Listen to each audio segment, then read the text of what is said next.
So it's 2025, right? And I get a phone call because I had to take a break before I caught a stroke. I had to take a break. LSU football, and my twin called me. She said, "TJ, I know you off doing some other shit. And you won't be on Face the Nation and all this shit with politics. But if you don't get your black ass back to LSU right now, I'ma shank you with the dullest knife I got. And I'ma make sure it hurts. Dig you right in your kidney. Get your ass back to LSU and fix this shit." And guys, I wasn't back. Hey, St. Clair, I wasn't back 2 months before we got Brian Kelly fired. The fire Brian Kelly shit started the moment I got back. You want to know how he got fired? The fire Brian Kelly shit. I'm like that dude on Taken. I got a very special skill set. You better ask about me.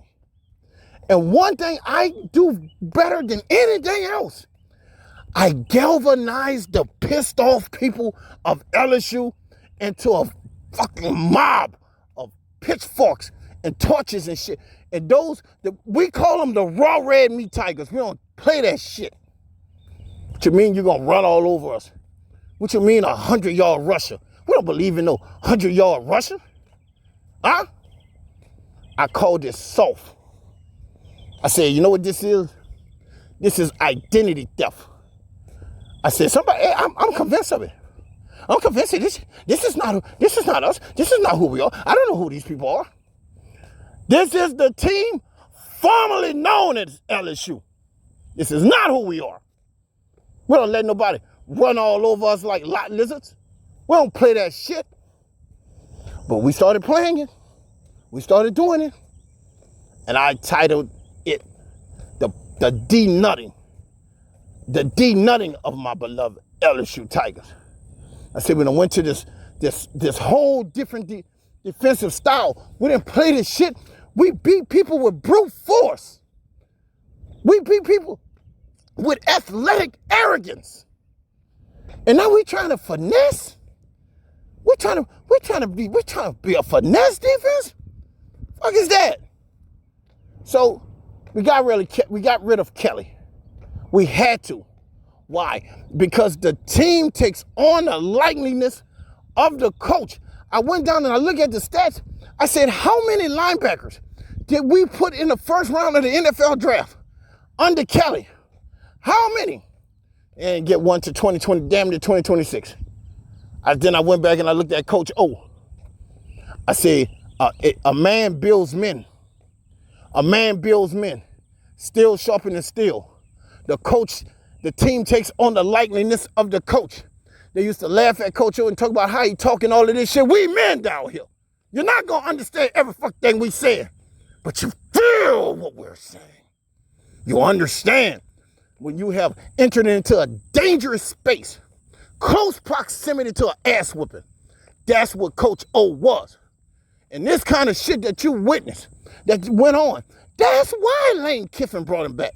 Lane Kiffin took one look at that shit and made a long distance phone call and said, Coach O, hey, I don't know what you're doing or who you're doing it with, but I need you to get your ass to Baton Rouge. We had phone calls going out, guys. I wasn't the only one got a call that said, get your ass back to LSU. Coach O got the call. That's why you think I told him go get Coach Cochran. I said, we need to bring back the people who built this shit. We need to bring back the people who understand what it takes to kick somebody's ass. What you mean we're not going to get Coach Cochran? Why not? If we're fabric softener soft, huh? What's some shit you rub on the side of your face for comfort? Like a service blanket or one of them cute ass little dogs. Fuck that shit. Turn to your neighbor and say, fuck that shit. We have to get back to being LSU football. I don't give a shit who don't like it. I ain't no influencer. I ain't none of that shit. I am the orthodoxy. I'm the leader of the raw red meat tigers.